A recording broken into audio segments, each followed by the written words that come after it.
GeM தொலைக்காட்சி நேயர்களுக்கு பொங்கல் திருநாள் நல்வாழ்த்துக்கள். இன்று பொங்கல் திருநாள். உங்கள் வீட்டில் பொங்கலும் பாலும் பொங்கியது போல உங்கள் வாழ்வில் செழிப்பும் மகிழ்ச்சியும் பொங்கட்டும். உழுதுண்டு வாழ்வாரே வாழ்வார், மற்றெல்லாம் தொழுதுண்டு பின் செல்பவர் அப்படின்னு சொல்லியிருக்கிறாரு தெய்வ புலவர் திருவள்ளுவர். பெருமை மிகுந்த உழவருடைய மேன்மையை உலகத்துக்கெல்லாம் எடுத்துரைக்கும் பொன்னான நாள் இந்த நாள். இன்னைக்கு உலகத்துல பல தொழில்கள் செழித்து வளர்ந்திருக்கலாம். கனிமங்கள் வெட்டி எடுத்தல், அதை உருக்கி வார்த்தல், கருவிகள் செய்தல், ஆடை நெய்தல், சேவை தொழில்களான கணக்கு பதிவு, தணிக்கை, பங்கு வணிகம் இதெல்லாம் இருக்கு. பொருட்கள் போக்குவரத்து, விற்பனை, சேவை, இப்படி வணிக தொழில்களும் இருக்கு. இந்திய பொருளாதாரத்துடைய முதுகெலும்பு ஊரகங்கள் தான் அப்படின்னு சொல்லியிருக்கிறாரு காந்தியடிகள். அந்த ஊர்களும் வளர வேண்டும் அப்படிங்கிற நோக்கத்துல சர்வோதய இயக்கம் தோன்றுச்சு. ஒரு காலத்துல நாட்டுல முக்கால்வாசி பேர் உழவு தொழிலை தான் செஞ்சுட்டு வந்தாங்க. அதுக்கு அடுத்த இடத்துல உற்பத்தி தொழில், மூன்றாவது இடத்துல சேவை தொழிலும் இருந்துச்சு.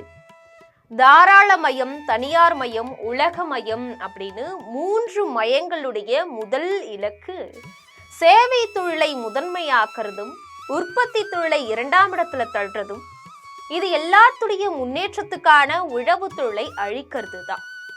அதன்படி இந்தியாவிலையும் தமிழ்நாட்டிலையும் ஏராளமான குளங்கள் மூடப்பட்டுச்சு, கால்வாய்கள் வெட்டி அழிக்கப்பட்டுருச்சு, பல லட்சம் ஏக்கர் வயல்வெளிகள் அழிக்கப்பட்டு வீட்டு மனைகள் ஆக்கப்பட்டுருச்சு. பருத்தியும் பயரும் காய்கறியும் கடலையும் விளைவித்த தோட்டங்கள் எல்லாம் பயிரிடாம கைவிடப்பட்டு தரிசாகிருச்சு.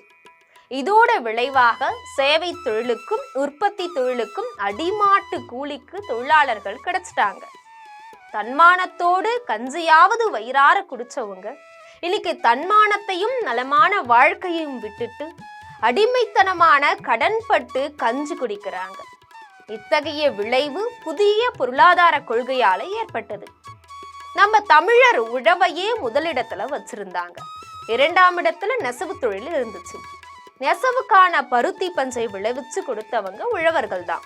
இவங்க இருவருக்கும் தேவையான கலப்பை, தறி ஆகிய மரக்கருவிகளை தச்சர்கள் செஞ்சு கொடுத்தாங்க.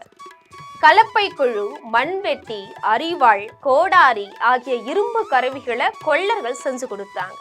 எல்லாருக்கும் சமையலுக்கும் உண்பதற்கும் தேவையான சமையற்கலன்களான மண்பாண்டங்களை குயவர்கள் வணைந்து கொடுத்தாங்க. உழவு தொழிலை அடிப்படையாக கொண்டுதான் அதன் மீது மற்ற தொழில்கள் எல்லாம் கட்டமைக்கப்பட்டிருந்துச்சு. பெரும்பாலும் பண்டமாற்று முறை நிலவுச்சு. பொருட்களுக்கு பண்டமாற்றாக நெல்லும், அரிசியும், சோளமும், சிறு தானியங்களும், பயரும், காய்கறிகளும், பழங்களும் வழங்கப்பட்டது. உழைப்புக்கு கூலியாக இதுதான் வழங்கப்பட்டுச்சு. பணத்தாள்கள் புழக்கத்தில் வந்த பின் தான் பொருளாதார சுரண்டல் உருவாச்சு.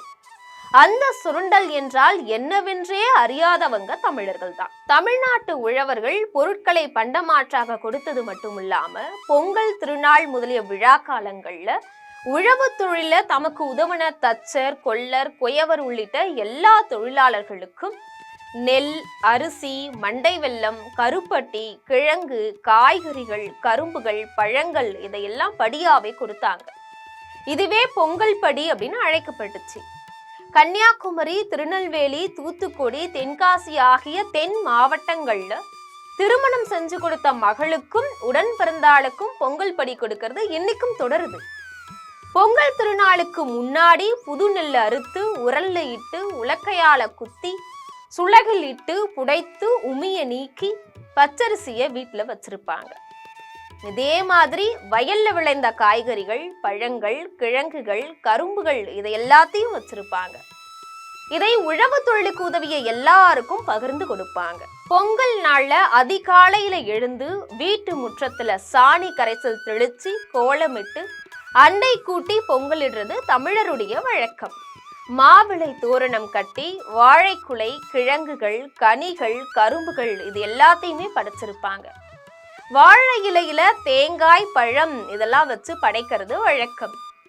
விதைச்சதும் பயிரிட்டதும் 1க்கு 100ஆ விளைஞ்சதால ஏற்பட்ட மகிழ்ச்சி பெருக்கல எல்லாரும் குளிர்ந்த நீர்ல நீராடி புத்தாடை அணிந்திருப்பாங்க. வேட்டி சட்டை, சேலை, தாவணி, பாவாடை சட்டைன்னு தமிழருடைய உடையை அவர்களை தனித்து அடையாளம் காட்டும். புதுசா வாங்கின மண்பானையில தண்ணீர் ஊற்றி கொதிக்க வச்சு புத்தரிசி இட்டு பொங்கலிடுவாங்க. பொங்கல் கொதிச்சு நுரை பொங்கி பானையை விட்டு வெளியே சிந்தும் போது பொங்கலோ பொங்கல் அப்படின்னு முழங்கி குலவையிட்டு மகிழ்வாங்க. பொங்குவது பொங்கல் மட்டும் கிடையாது, மக்களுடைய மகிழ்ச்சியும் தான். பயிர் தொழில பெற்ற விளைச்சலை மண், நீர், ஒளி, காற்று ஆகியவற்றுக்கு மூலமான உழவு தொழிலுக்கு இன்றியமையாத சூரியனுக்கே முதல்ல படைச்சு வழிபடும் தமிழருடைய வழக்கம் உலகத்துல எங்கேயுமே இல்லாதது. எல்லா மதத்தினரும் தங்களுடைய கடவுளுக்கே படைச்சு வழிபடும் போது உலகமே சூரியனை அடிப்படையாக கொண்டது அப்படிங்கிறத உணர்ந்து அதுக்கே முதல்ல வெண்பொங்கலிட்டு படைக்கிறது மூத்த உழவர் குடியான தமிழர்களுடைய நனி நாகரிகம். நம்மளுடைய வாழ்க்கை இனிக்கணும் அப்படின்னு சொல்லி சர்க்கரை பொங்கலையும் செய்து தானும் உண்டு உறவினர்களுக்கும் கொடுத்து மகிழ்கின்றார்கள். புழுங்கல் அரிசியில சோறு பொங்கி காய்கறிகள், கிழங்குகள் ஆகியவற்றால கறி, குழம்பு, கூட்டு ஆகியவற்றை சமைச்சு வச்சு அறுசுவை உணவு வகைகளை குடும்பத்தோட ஒன்றாக அமர்ந்து உண்டு மகிழ்வதும் பொங்கல் திருநாளுடைய தனி சிறப்பு. பொங்கல் என்றதுமே சூரியனுக்கு பொங்கலிட்டு வழிபடுறது, தமிழ் பண்பாட்டுக்கு ஏற்ற உடைகளை அணிந்திருக்கிறது, தெருவெங்கும் மாவிளை தோரணம் கட்டி சுவடித்திருப்பது ஆகியனவே நம்முடைய கற்பனையில காட்சிகளா தோணும்.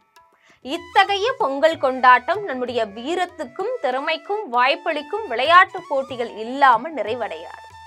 ஒவ்வொரு ஊருக்கும் ஏத்த மாதிரி இளவட்டக்கல் தூக்கிறது, ஓட்டம், துள்ளல், தாண்டுதல் ஆகிய தடகள போட்டிகள், கபடி போட்டி ஆகியவற்றை ஊரி மக்கள் ஒன்றிணைந்து ஒற்றுமையா நடத்தி பரிசளிக்கிறது தமிழருடைய சிறப்பு. மதுரை, சிவகங்கை, தேனி, திண்டுக்கல், திருச்சிராப்பள்ளி, தஞ்சாவூர், புதுக்கோட்டை மாவட்டங்கள்ல சல்லிக்கட்டு அப்படிங்கிற பெயர்ல ஏறு தழுவுதல் விளையாட்டு நடக்குது. சில ஊர்கள்ல முதல் நாளும், சில ஊர்கள்ல 2ஆம் நாளும், வேறு பல ஊர்கள்ல 3ஆம் நாளும் அப்படின்னு வெவ்வேறு நாட்கள்ல நடத்துறாங்க. இந்த சல்லிக்கட்டும் தமிழருடைய பெருமையை தரணி அறிய செய்த ஒரு விளையாட்டு.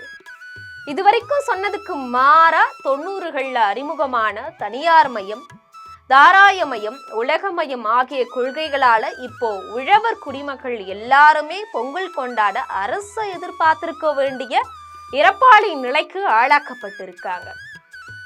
வீட்டுக்கு ஒரு கட்டு கரும்பு வாங்கினவங்க நியாய விலை கடையில ஒரு கரும்பை வாங்க ஒரு நாள் முழுவதும் காத்து நிற்கிறாங்க.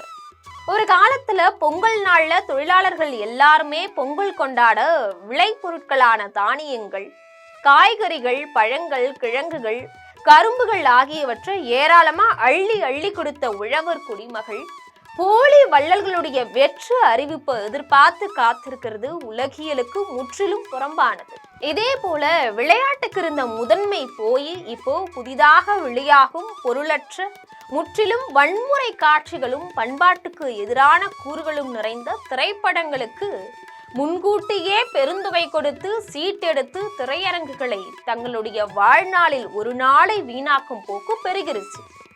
அது ஒரு வகை கேடு அப்படின்னு சொன்னா, இன்னொரு பிரிவினர் அரசுடைய டாஸ்மாக் சாராய கடைகளுக்கு படையெடுக்கிறதும், உடல் நலத்துக்கு தீங்கான இயற்கைக்கு புறம்பான வகையில செயற்கை வேதி பொருட்கலவையால தயாரிக்கப்படும் கெமிக்கல் மது வகைகளை அருந்தி உடல் நலத்தையும் உளநலத்தையும் கெடுத்துக் கொள்றாங்க. குடிவெறியில நடமாடி திரிந்தாலும் படுத்து உறங்கினாலும் பிறருக்கு தீங்கு கிடையாது. ஒரு சிலர் 2 சக்கர வண்டிகள் 4 சக்கர வண்டிகள்ல நடமாடும் படையாக உழவருது தமிழ்நாட்டுக்கும் தமிழ் பண்பாட்டுக்கும் பெரிதும் இழுக்காகவும் தீங்காகவும் இருக்கு.